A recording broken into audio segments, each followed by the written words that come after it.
bodies of J.J. Vallow and TYLEE Ryan have been found nearly 10 months after the kids went missing. This morning, the latest information out of Idaho.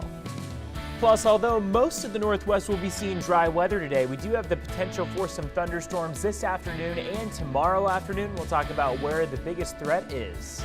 NASCAR has decided to ban the Confederate flag from all of its events. We'll tell you more about the organization's decision to improve the racing experience for everyone. Today we're also tracking the latest unemployment numbers. We'll bring you those numbers here on Up with KREM. Up with KREM starts right now with Jen York, Joshua Robinson, Evan Noorani, and Dana Marie McNichol.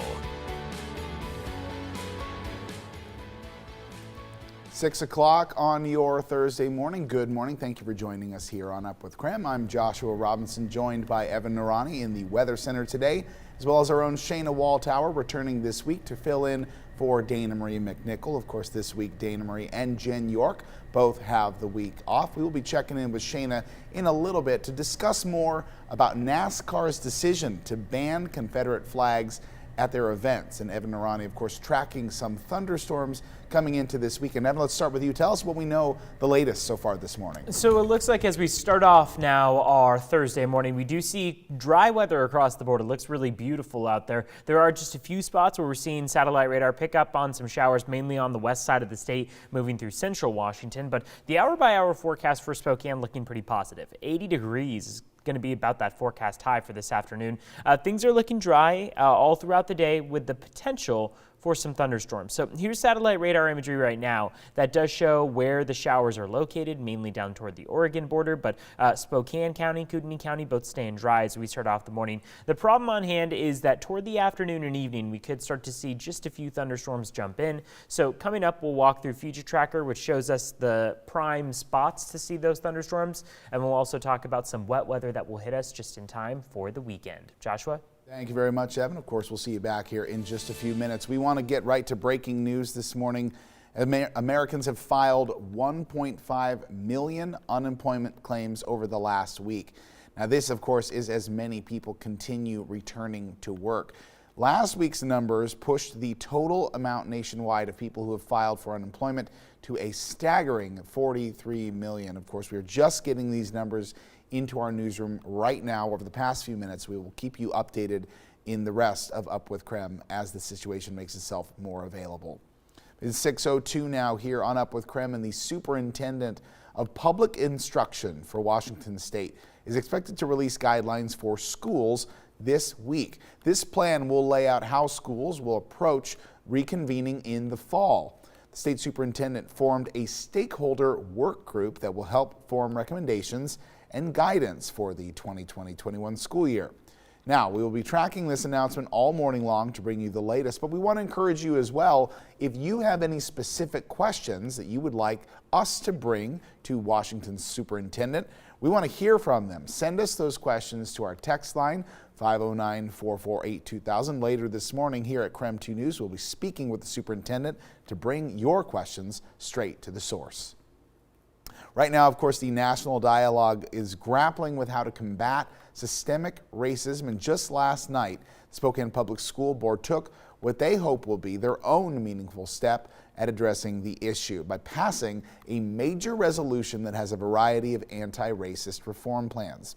Those reforms, by the way, can be broken down into several categories. So for the first category is resources. The board wants to make sure that money, staffing, technology, and attention are divvied up in a way that's more equitable to all students. Second, trainings. The resolution would create anti-racism training programs for all employees and offer them to parents and students as well. The third point is student experience. This would include expanding multicultural clubs to every school and creating more ways for students to give the district feedback. It also includes changes to the curriculum itself. Now, changes that the board hopes will assure every student gains an understanding of racism, its history, and how it continues to manifest today. Students being able to not only see themselves in their lessons every single day, but also being able to dive deep into conversations about why the world is the way it is. we didn't just magically get to this point. There's been a lot of things over the course of time in history that got us here today. So really being able to have truthful, honest conversations around that could go a very long way. And the final category, excuse me, in this resolution is discipline. The resolution calls for additional oversight of some of the more extreme forms of discipline. It also aims to work towards ending the practice of district employees, like student resource officers, arresting students. And that one, they hope, will prevent any instances of violence against students and help prevent students from entering what is called the school-to-prison pipeline. Of course, at the bottom of the resolution, it says this is just the beginning for Spokane Public Schools. Last night, during the virtual meeting to discuss these resolutions, there were dozens of public commenters, nearly all of whom voiced their opinions in favor of these reforms. Then the board passed the plan unanimously. 6:05 now here on Up with KREM. And thrift stores, just like so many other businesses have had to do, have been closed over the past few months. But some of them, when it comes to secondhand shops, continue to take donations during that time. We welcome in our Nicole Hernandez this morning, joining us live from one of Spokane's local thrift stores to tell us more about what it's been like for them to reopen. Good morning, Nicole. Yeah, good morning, Joshua. So I'm inside the Global Neighborhood Thrift Shop that's near Trent, near downtown Spokane. And check this out. This place, these racks are completely full. We've got Gonzaga t-shirts, and we've got a bunch of athletic wear. We've got cool lamps and more jackets and sweaters. It's literally endless, and there's a whole nother side behind out that you can't even see. So this place is completely full right now, and the executive director says that's because the store has been taking donations throughout the stay-at-home order, saying they noticed even more people donating than normal. But they've been closed since mid-March, so they had all of these donations coming in, and they couldn't sell any of it. This isn't just happening here, though. We've been seeing some buzz on social media about places like Ross and TJ Maxx having huge sales. We did reach out to TJ Maxx and they declined an interview, but the director here at Global Neighborhood says for them that the extra stock is not really a problem. People are going to go and stir crazy trying to get rid of their stuff, and there's nowhere to give it to. So that was, both creating a job, service to our community, and then kind of backstocking inventory for us so that when we could reopen, like now, we have lots of stuff to put out and sell to people. Yeah, so they said that their goal is to make sure that they're getting all of this stuff that they got donated to them back out into the community. In order to do that, they are making sure that they're restocking every day with new stuff. So come check it out every day if you're interested. And they're having different sales. So today's sale, I think it says green tags are 25% off, and yellow tags, which I can't find here, yellow tags are 50% off. So they're doing these sales. That's this week's sale, and they're planning on doing another big sale sometime soon. Live in Spokane, I'm Nicole Hernandez. Thank you very much, Nicole. Coming up on 6:08 this morning, we'll want to continue to track developing story out of Idaho that has grabbed national headlines as the search for two missing Idaho children has come to a tragic end. Human remains found at Chad Daybell's home in Idaho have been identified as the bodies of J.J. Vallow and TYLEE Ryan. The family confirmed that the children were found yesterday, and this morning we're going to retrace how we got to this point. JJ and TYLEE had been reported missing since last September. TYLEE was last seen alive on September 8th in Yellowstone National Park. JJ was last seen alive on September 23rd when he attended school for the last time. And the next day, his mother, Lori Vallow, unenrolled him from the school.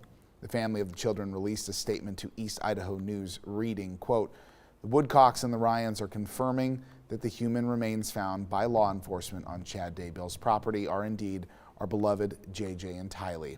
We are filled with unfathomable sadness that these two bright stars were stolen from us and only hope that they died without pain or suffering." Now, before these remains were positively identified yesterday, Chad Daybell did make his first appearance in court.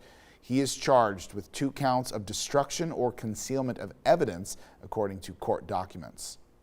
The evidence that has been concealed in this case, it's not simply a document, drugs, a gun. These are human remains. And we can, although those remains have not yet been positively identified, we are aware that those remains are the remains of children, which we believe is an. And of course, the sound you just heard was a sound recorded before the update about those remains being identified as JJ and TYLEE. Of course, there has been no word yet on whether or not The charges that have been filed against Lori Vallow, who is JJ and TYLEE's mother, will be elevated or changed in any way, or if she has been implicated in the deaths of the children. Vallow is expected back in court on July 9th. Meanwhile, Daybell is expected back in court as well on July 1st. Now, court documents acquired by our Arizona sister station are shedding new light on disturbing religious beliefs that Vallow and Daybell may hold. These claims assert that Vallow and Daybell believed that their children had been, quote, possessed and become zombies. Vallow and Daybell were also both recently widowed before they got married last November. Lori Vallow's ex-husband, Charles Vallow, was killed by Lori's brother, Alex Cox, in an alleged self-defense shooting. No charges were ever filed against Cox, and Cox also died this past December of natural causes. In the meantime, Chad Daybell's first wife, Tammy Daybell, also died just 3 weeks before Chad married Lori. Family members allegedly asked the coroner not to perform an autopsy originally, and at the time her death appeared natural, but since then, Tammy's death has been ruled suspicious and her remains were exhumed. Authorities say that the results from Tammy's autopsy could take up to a year. The Idaho Attorney General is investigating Lori and Chad as well in Tammy's death investigation. Of course, we will keep you updated on this continually developing story on Up with KREM as well as KREM.com.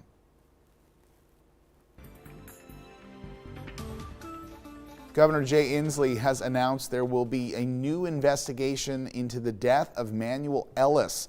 33-year-old Ellis was a Western Washington man who died in Tacoma police custody. That investigation was previously being handled by the Pierce County Sheriff's Department, but it was later revealed that the Sheriff's Department had deputies on scene when Ellis died. It is not immediately clear this morning who will take over this new investigation because a Washington State Patrol trooper was also reportedly on scene. We'll keep you updated on the latest surrounding this case as it is an ongoing story.